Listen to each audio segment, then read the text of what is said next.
Hey, what's going on everybody? It is Slash687 here, back at it again with another PC build guide for you. Today what I have is a $1,500 gaming PC, but before I get into that, I would just like to let you all know I have made a Snapchat for my YouTube channel.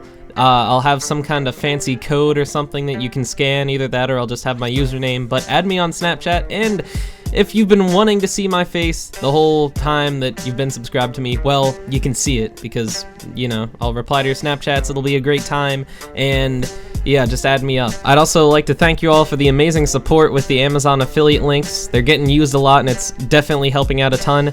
So if you'd like to purchase any item on Amazon using my link, the link will be in the description, or you could just email me at my business email and I can send you the links and we can talk about parts for the build that you want to make. I can walk you through it kind of if you would like, but let's get into the build. Starting off with the CPU, I have the Intel Core i7-5820K. It is a 3.3 GHz 6-core Intel CPU based on the socket 2011.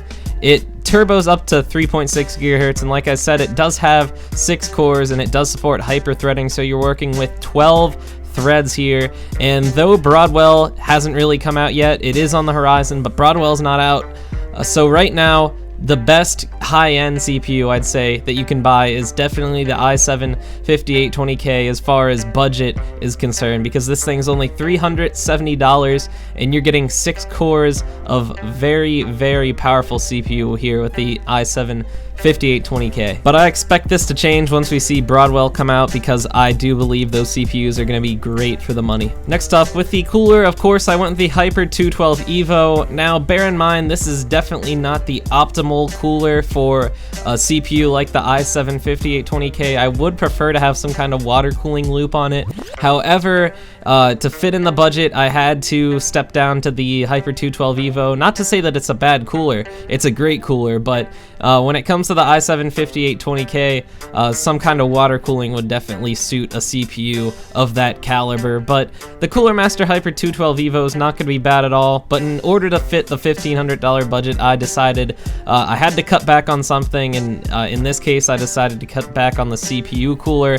But for only $25, it should still help you get some very good overclocking results. For the motherboard, I went with the ASRock X99 Extreme ATX LGA 2011 motherboard. This thing is very, very good. It supports any kind of feature that you possibly want. It supports 3-way SLI, 8 RAM slots. It supports up to 128 gigabytes of RAM with speeds all the way up to 3000 megahertz. It is on the Intel X99 chipset, so you're going to be able to use this thing for some pretty good overclocking. It has 10 SATA 6 gigabit per second ports, USB 3.0. You really can't ask for anything more out of a motherboard. This thing should be great for the money at $143. Next up, for the RAM, I went with 16 gigabytes of G.SKILL NT series DDR4 clocked at 2133 megahertz. 16 gigabytes is plenty today as far as gaming goes. It's going to be able to play any game you could possibly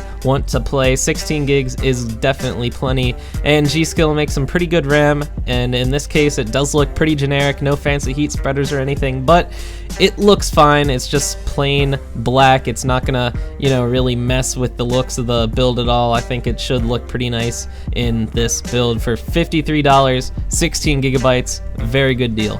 For the storage, I went with a hard drive and an SSD. Starting off with the SSD, I went with a Samsung 850 EVO series 250 gigabyte SSD. It's only $88 right now for 250 gigabytes of capacity. It's a very good deal for a very fast SSD, and a very reliable SSD at that, with the Samsung 850. Very, very good deal. For the hard drive, I went with the Seagate Barracuda 2TB 7200 RPM hard drive. It's $53 for 2 terabytes right now. There really is no reason to go with a 1 terabyte hard drive nowadays, with the 2 terabyte being so cheap at only $53. It's a very reliable hard drive as well, so you can't go wrong with this one. For the GPU, I went with the MSI Geforce GTX 980 Ti 6GB video card. With the GTX 1080 right on the horizon, I really would recommend waiting for the 1080 to come out before you build this, because the 980 Ti is going to be obsolete very soon, with the 1080 looking so enticing right now with the benchmarks that we've seen. So It's still a $533 video card with a 980 Ti. It's still a very good performing card, but like I said, the 1080 is coming out soon, and I'd recommend just holding off for now. For the case, I went with the Corsair 750D Airflow Edition ATX Full Tower case. This thing is a behemoth. It looks very great, great airflow. I mean, it says airflow edition, so how can it not be great airflow? But seriously, this thing has great airflow and very good cable management too. You're gonna have plenty of room to get everything situated, plenty of room for fans, and plenty of room for any kind of video card you could possibly want to put into it. This will fit pretty much anything you'd want. Tons of hard drives, tons of SSD space.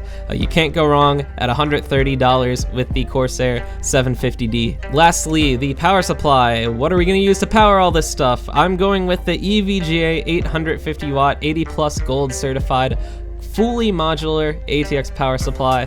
This is fully modular, so you're going to be able to remove power connections as you see fit, and it's going to help a lot with cable management. It's 80 plus gold certified, so it's going to be very efficient, and 850 watts is going to be plenty for the build. So at only $100, a very good deal right here with the EVGA 850 watt power supply. That's gonna finish the build. We come in at a total of $1,497, so you have $3 to spare. And with those $3, you can go ahead, use my affiliate codes, and buy probably nothing with $3. But hey, if you want to use those affiliate codes anyway, they're still down there in the description. And you can email me if you have any questions about PCs, and I can help send the links to you and help you build the PC of your dreams. So the email is right down there in the description. And like I said, thank you all for supporting me through Amazon. It's helping out a ton. And add me on Snapchat. The Snapchat name is going to be in the description, and there should have also been a code at the beginning of the video that you scan. So, like I said, add me up on that. It's going to be a great way to interact with all you guys. So, that's going to end the video. I hope you all enjoyed. Have a great night. Peace.